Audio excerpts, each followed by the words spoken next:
नमस्कार दोस्तों, मैं हूं कंचन सेंद्रे। आज हम आपको बताने वाले हैं कि छत्तीसगढ़ शासन द्वारा थर्ड जेंडर को 2% रिजर्वेशन के हिसाब से प्रधानमंत्री आवास प्रोवाइड करने वाले थे, लेकिन जमीनी हकीकत कुछ और ही है।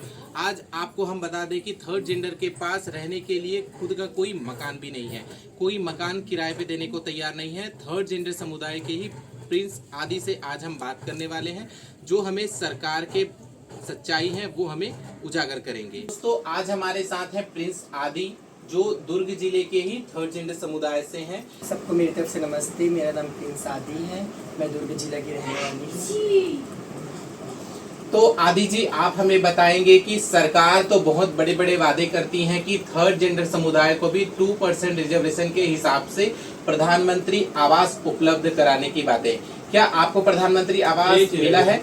अभी तक मुझे कुछ भी नहीं मिला है। जितना सरकार बोलती है उतना बिल्कुल नहीं करती है। मुझे अभी तक कुछ सुविधा नहीं मिला है। आज जो हम जिस घर में हैं, आप जिस घर पे हैं, ये घर आपका है या किसी और का? ये घर मुझे किराए से मैं ली हूँ। जो 5 साल से मुझे कोई घर नहीं मिल रहा था, बहुत मुश्किल से मुझे ये घर मिला है। 5 साल के बाद आज मुझे इस घर पे रहते हुए 13 से 14 महीना मुझे हो गए हैं। वो भी बहुत मुश्किल से मुझे ये घर मिला है। आपके साथ कितने लोग रहते हैं इस घर पे? मेरे साथ 5 लोग रहते हैं। आदि जी, आप बताएंगे कि सरकार जो है वादे तो बहुत बड़ी बड़ी करती है कि थर्ड जेंडर के लिए बहुत सारी योजनाएं चला रही हैं, बहुत सारे स्कीम चल रहे हैं, तो क्या किसी योजनाओं का फायदा आपको अभी तक मिल पाया है? मुझे अभी तक कुछ चीज़ का फायदा नहीं मिला है, कुछ भी चीज़ का नहीं मिला है। जितना सरकार बोली थी अभी तक मुझे उसमें से जो 100 में से 99% 1% भी मुझे अभी तक तो कुछ सुविधा नहीं मिली। तो आदि जी, प्लीज आप हमें बताएंगे कि आपका जो जीवन यापन है, आप कैसे करते हैं अपनी जिंदगी का गुजर बसर?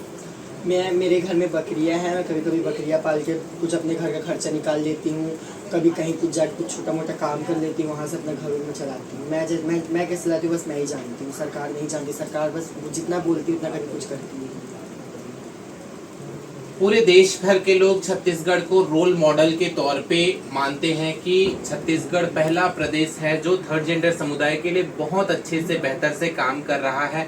लेकिन आप जिस तरीके से बता रहे हैं कि आज थर्ड जेंडर के पास में ना तो कोई घर है, ना तो कोई रोजगार है, आप सरकार से क्या उम्मीद करते हैं? क्या बोलना चाहेंगे कि सरकार से, कि सरकार आप लोगों के लिए कुछ करे? मैं सरकार से बस एक ही चीज़ बोलना चाहती हूँ, सरकार जी मुझे कुछ मत दीजिए, बस एक रहने के लिए बस मुझे घर दे दीजिए, छुपने के लिए एक छत दे दीजिए, और मुझे कुछ चीज़ नहीं चाहिए। यहाँ कब किराए के घर से मैं रह रही हूँ, बहुत मुश्किल से अपना घर चला रही हूँ। बस मैं जानती हूँ बस मुझे रहने के लिए घर मिल जाएगा, मैं अपना घर चला लूँगी। तो दोस्तों, आपने देखा कि आज थर्ड जेंडर के पास में ना तो कोई रोजगार है और ना ही कोई आवाज। हम आपको बता दें कि 2016 को ही राज्य सरकार जो है 2% रिजर्वेशन के हिसाब से थर्ड जेंडर को आवास देने का वादा किया, लेकिन जमीनी हकीकत कुछ और ही है।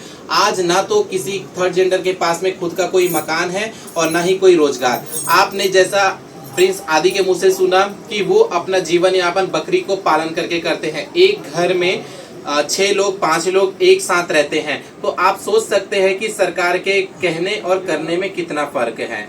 आज सरकार जो है बड़ी बड़ी वादे तो कर रही है कि थर्ड जेंडर के लिए हम इतनी सारी योजनाएं चला रहे हैं, थर्ड जेंडर जो है आज पुलिस भर्ती में जा रहे हैं, लेकिन जमीनी हकीकत कुछ और ही है।